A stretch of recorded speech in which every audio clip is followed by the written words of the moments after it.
Good morning fifth class बेटा, आपका ये chapter, this is your chapter number 4 the Chipko movement. आपने इस मूवमेंट के बारे में पहले भी सुना होगा।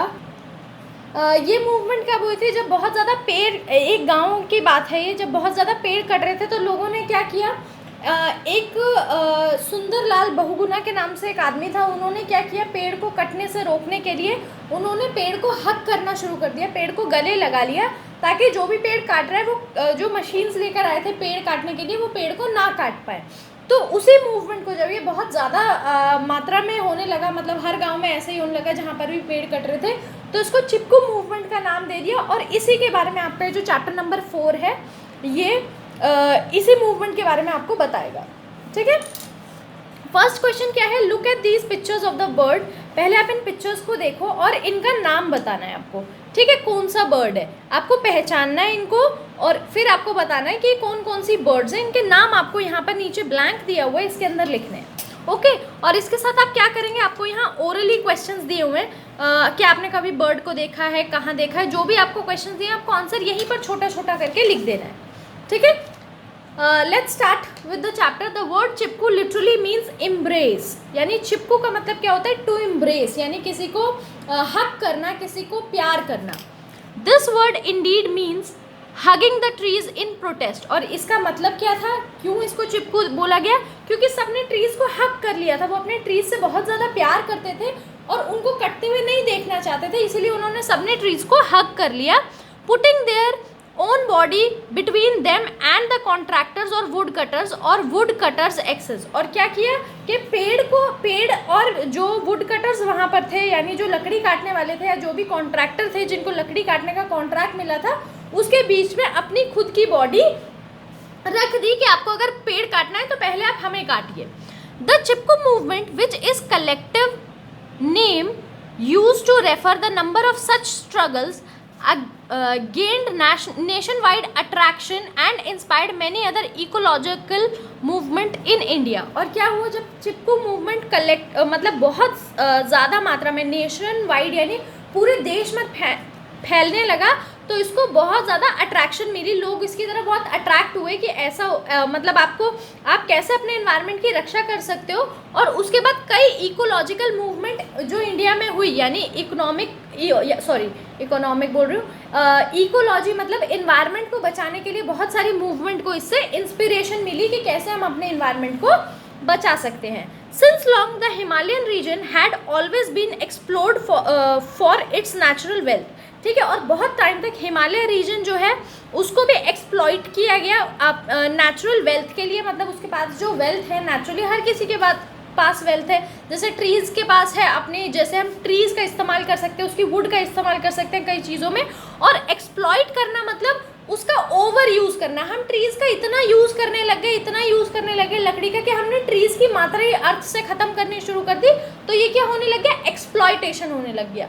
यूज़ कब होता है कि जब आप यूज़ कर रहे हो थोड़ा जितना आपको चाहिए और बाकी आप ट्रीज़ को हार्म नहीं करें, यानी ज़्यादा आप अपने इन्वायरमेंट को हार्म नहीं करें, इतना भी ट्रीज़ नहीं काट रहे कि बिल्कुल ट्रीज़ की कमी हो गई, तो वो होता है यूज़। और जब आप बहुत ज़्यादा मात्रा में कुछ भी चीज़ करने लग जाते हो इन्वायरमेंट के साथ, जैसे पेड़ काटने लग जाते हो, कूड़ा फेंकने लग जाते हो, ठीक है, कुछ ऐसी चीज़ करने लग जाते हो जिससे इन्वायरमेंट को परेशानी होती है, हमें परेशानी होती है, इन्वायरमेंट का संतुलन जो है वो बिगड़ जाता है, उसको बोलते हैं exploitation. The natural wealth include minerals, timbers, herbs and many more. और नेचुरल वेल्थ में क्या क्या आता है, नेचुरल वेल्थ के लिए जिसके लिए हिमालयन रीजन को एक्सप्लॉइट किया गया क्या था कि जैसे मिनरल्स हो गए, टिम्बर एक तरीके की वुड होती है, हर्ब्स हो गए और काफ़ी सारी चीज़ें। The end of 19th century saw the implementation of new approaches in forestry coupled with reservation for commercial forestry. क्या हुआ, 19th सेंचुरी के अंत तक आते आते क्या इम्प्लीमेंट हुआ, नई नई अप्रोचेज इम्प्लीमेंट हुई फॉरेस्ट्री के लिए, यानी फॉरेस्ट के लिए, coupled with reservation forest for commercial use, यानी एक रिजर्वेशन कर दी गई कि इतने एरिया में जो है इसी पेड़ को आप कमर्शियल यूज़ के लिए, यानी जैसे पेपर बनाने के लिए, कमर्शियल यानी जो भी आपका जनरली यूज़ है, ठीक है, डोर्स बनाने के लिए सिर्फ इतना पोर्शन आप यूज़ कर सकते हो, बाकी यूज़ नहीं कर सकते।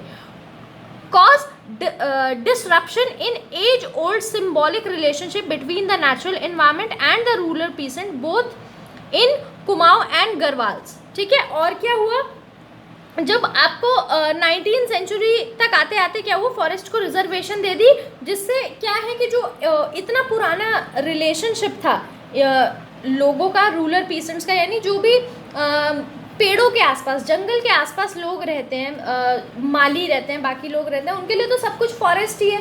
लकड़ी भी वो फॉरेस्ट से लेते हैं, ठीक है, फ्रूट्स भी वो फॉरेस्ट से लेते हैं। उनके लिए तो उनका मतलब एक जो जिसके साथ वो हमेशा से रहे हैं, उनके साथी को काट दिया जा रहा था, ठीक है। कहाँ पर, कुमाऊं और गढ़वाल में, तो उस पर थोड़ा सा रोकथाम लगाया गया। The few peasant protest that aroused during this period was crushed severely। और कुछ peasants को जिन्होंने इस प्रोटेस्ट के खिलाफ आवाज़ उठाई, मतलब जब आपको लैंड दे दी गई और क्या कहते हैं, फिर भी एक्सप्लॉयटेशन होने लगा, बहुत ज़्यादा लैंड आसपास की भी काटने लगे, तो क्या हुआ, कुछ पीसेंट्स ने इसके खिलाफ आवाज़ उठाई कि भाई ऐसा तो नहीं होना चाहिए, आप तो बिल्कुल हमारे साथी को, हम बचपन से यहीं पर पड़े बले हैं, हमारे दादा परदादा सब यहीं रहे हैं पेड़ों के आसपास। तो कुछ पीसेंट्स ने जब इसके खिलाफ आवाज़ उठाई तो उनको मसल दिया गया, कुचल दिया गया, मार दिया गया। Notable protest in 20th century, यानी 19th सेंचुरी की बात है जब ये चिपकू मूवमेंट हुआ था, तो उसके बारे में बता रहे हैं कि रीजन दे दिया गया कि आप यहाँ से टिम्बर ले लो, और फिर वो क्या करने लग गए, उसको ओवर यूज करने लग गए। मतलब एक एरिया है तो जल्दी खत्म हो जाएगा, आसपास के पेड़ भी काटने लग गए, तो पीसेंट्स को बड़ी दिक्कत होने लग गई। तो फिर क्या हुआ, जब थोड़े बहुत पीसेंट्स ने इसके खिलाफ आवाज़ उठाई, पीसेंट्स, ठीक है, तो उन्होंने क्या किया, उनको क्रश कर दिया, मार दिया, ठीक है। और फिर 20th सेंचुरी तक क्या हुआ, were that of 1906 followed by that 1921 protest was linked with independence movement imbued with Gandhian ideology. और फिर क्या हुआ, प्रोटेस्ट जो है वो बहुत लंबा खींचने लगा, ठीक है, और गांधी जी की आइडियोलॉजी के साथ, यानी गांधी जी की आइडियोलॉजी क्या थी कि आप प्रोटेस्ट करो मगर दंगा मत करो, मार काट मत करो। तो ऐसे ही यानी सब पेड़ को हक करके खड़े होने लग गए। उन्होंने गांधी जी के जो भी आइडियाज थे उसको फॉलो किया। In 1940 was again marked as serious protest in Tehri Garhwal region. और तेहरी गढ़वाल रीजन में 1940s में फिर से बहुत बड़ा प्रोटेस्ट हुआ, बहुत सारे लोग जमा हो गए। Historically the Chipko movement was started by community of the villagers in the state of Rajasthan. और हिस्ट्री में क्या हुआ था, चिपकू मूवमेंट किसने स्टार्ट किया था, एक गांव था राजस्थान में, उनके विलेजर्स वहाँ पर जो रहते थे, जिनको क्या कहते थे, बिश्नोईज, उन्होंने स्टार्ट किया था। The first known incidence of Chipko movement was believe to be 1604 AD। और पहला जो इंसिडेंस था चिपकू मूवमेंट का हुआ था वो कब माना गया था, 1604 AD में, where 2 Bishnoi women Karma and Gaura sacrifice their life in the effort of preventing the felling of Khejri tree. क्या हुआ था, ये मूवमेंट कब हुआ था बेटा, जब दो औरतें जिनका नाम क्या था, कर्मा और गौरी, उन्होंने अपने आप को सैक्रिफाइस कर दिया था, अपनी जान गंवा दी थी, किसको बचाते हुए, एक तरीके का पेड़ को जिसका नाम क्या था, खेजरी पेड़ का नाम था, उसको बचाते हुए, ताकि उसको कोई काट ना पाए।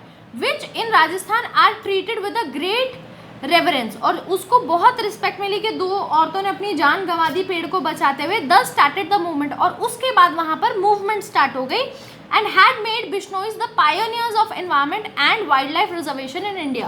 और बिश्नोईज को क्या बना दिया गया, सबसे ऊंचा ओहदा दिया गया इन्वायरमेंट और वाइल्ड लाइफ को बचाने के लिए। ठीक है बेटा, ये आपका फर्स्ट वीडियो जो हम यही ख़त्म कर रहे हैं। सेकेंड वीडियो हम इस पैराग्राफ से स्टार्ट करेंगे नेक्स्ट टाइम।